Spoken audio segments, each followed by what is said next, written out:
क्या है संडे 365? ये एक स्पीड कोर्स है जो एवरी संडे एक चैप्टर लिया जाता है किसी हर सब्जेक्ट के अंदर। तो इसमें हम क्या करते हैं, एक चैप्टर पूरा का पूरा रिवाइज कराते हैं, सारे के सारे कंसेप्ट, थ्योरी, डेरिवेशन के साथ। इसमें वो स्टूडेंट के लिए यूज़फुल रहता है जिन्होंने एक चैप्टर किया हुआ एक बार लेकिन कॉन्फिडेंस क्रिएट नहीं होता है, उनको किसी तरह की कोई समस्या आती है, न्यूमेरिकल सॉल्व करते हैं तो दिक्कत आती है, याद करते हैं तो लंबे समय तक याद नहीं रहता, या याद करते समय भी याद नहीं होता, इस टाइप की कोई भी समस्या है तो उनका समाधान हो जाता है। चैप्टर पूरा करवाने के बाद हम टेस्ट लेते हैं और टेस्ट की परफॉर्मेंस भी चेक की जाती है। आज का टॉपिक लेते हैं हम सेलों का श्रेणीक्रम संयोजन। एक इम्पॉर्टेंट टॉपिक है क्लास 12 के लिए।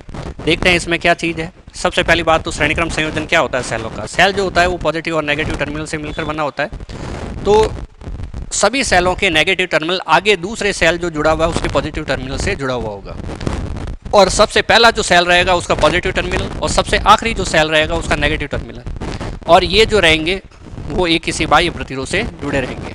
तो यहाँ देखते हैं हम सेलों के श्रेणीक्रम संयोजन में एक सेल का नेगेटिव टर्मिनल, ये पहला सेल मान लो, इसका नेगेटिव टर्मिनल दूसरे के पॉजिटिव टर्मिनल से जुड़ा रहता है, और दूसरे का नेगेटिव टर्मिनल तीसरे के पॉजिटिव से, तीसरे का नेगेटिव चौथे के पॉजिटिव से, चौथे का नेगेटिव पांचवें के पॉजिटिव से, ये क्रम लगातार चलता रहता है। सबसे पहला सेल का पॉजिटिव और सबसे आखिरी सेल का नेगेटिव, ये दोनों किसी बाह्य प्रतिरोध से जुड़े रहते हैं और उसका जो वोल्टेज रहता है V बराबर IR रहता है, ठीक है। और यहाँ पे जो पोटेंशियल टोटल है वो जो है इसके बराबर होगा, ठीक है। इस सेल पे विद्युत वाहक ये पोटेंशियल मान लो V1 है और इस सेल पे V2 है, ठीक है। तो ऐसे कंडीशन, ये डेफिनेशन है। यहाँ पे सेलों के श्रेणीक्रम में संयोजन में क्या रहेगा अभी बताया वही है। पहले सेल का नेगेटिव टर्मिनल दूसरे के पॉजिटिव से, दूसरे का नेगेटिव तीसरे के पॉजिटिव, ये कंटिन्यूसली जुड़ा रहेगा, और सबसे पहले का पॉजिटिव और सबसे आखिरी का नेगेटिव क्या रहेगा, बाह्य प्रतिरोध R से जुड़ा रहेगा, जैसा कि डायग्राम में दिख रहा है। पोटेंशियल लेते हैं हम, ये हमारे पास है A और B के मध्य कुल विभव, A और B के मध्य कुल विभव, वो क्या रहेगा, ये है हमारे पास V1 प्लस V2। यहाँ से अगर देखें तो ये V1 है और ये क्या है V2 है। इसका जो वोल्टेज है वो V1 है और इसका जो वोल्टेज है V2 है। तो V इक्वल टू क्या रहेगा, V1 प्लस V2 रहेगा। तो अगर हम ऐसा करते हैं तो ये आ जाएगा हमारे पास V1 प्लस V2। एक फॉर्मूला होता है हमारे पास, क्या होता है, विद्युत वाहक बल जो होता है वोल्टेज प्लस आंतरिक प्रतिरोध का वोल्टेज, ठीक है। तो बाह्य परिपथ में वोल्टेज V है, उसकी वैल्यू क्या रहेगी, IR इधर आ जाएगा तो E माइनस IR रह जाएगा। तो यहाँ पे श्रेणीक्रम में क्या रहेगा, धारा समान रहेगी और वोल्टेज अलग अलग रहेगा।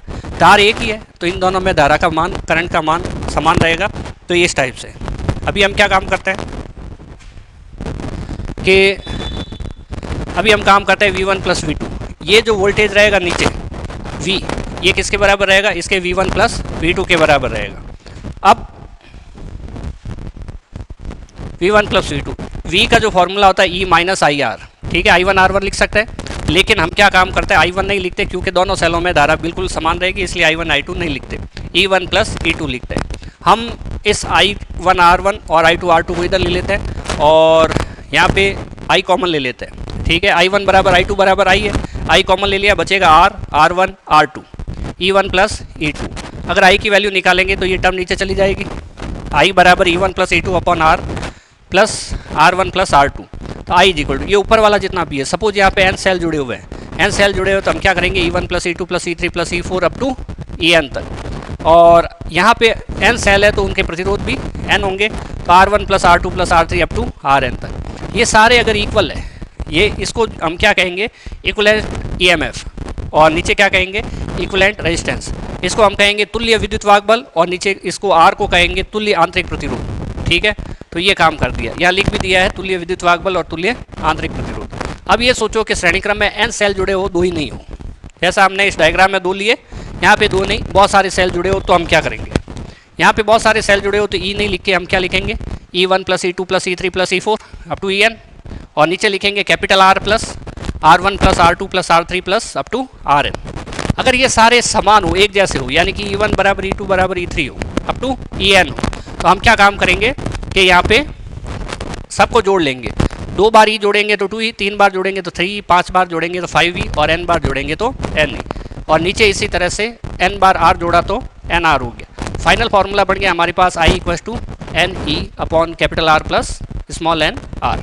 यहाँ पे स्मॉल n क्या है, नंबर ऑफ सेल्स है, ठीक है। नेक्स्ट यहाँ कुल ईएमएफ क्या हो जाएगा, एन के बराबर हो जाएगा इस फॉर्मूले में, ठीक है। और कुल आंतरिक प्रतिरोध क्या हो जाएगा, ये हमारे पास एन आर हो जाएगा। और कुल प्रतिरोध कितना हो जाएगा, बाह्य प्रतिरोध प्लस आंतरिक प्रतिरोध मिला के हो जाएगा R plus N R. Case first, यदि एन सभी सेल समान हो और उनका आंतरिक प्रतिरोध नगण्य हो, ठीक है। अगर सारे ये सेल E1 बराबर E2 बराबर E हो और आंतरिक प्रतिरोध लगभग जीरो ही हो, ठीक है। अगर जीरो हो तो ये सब जीरो हो जाएंगे।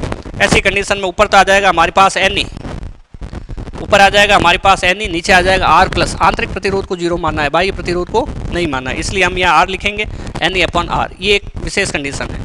यदि बाह्य प्रतिरोध का मान आर नगण्य हो, आर नगण्य हो, तो हम एन आर लिख देंगे। इस बार कंडीशन में ये नहीं बोला है कि आंतरिक प्रतिरोध नगण्य हो, इसलिए हम स्मॉल आर की वैल्यू जीरो नहीं लिखेंगे। यहाँ पे एन से एन कैंसिल हो जाएगा, equal to E upon R बचेगा, ठीक है। तो ये है सेलों का श्रेणी क्रम संयोजन। मिलते हैं नेक्स्ट वीडियो में।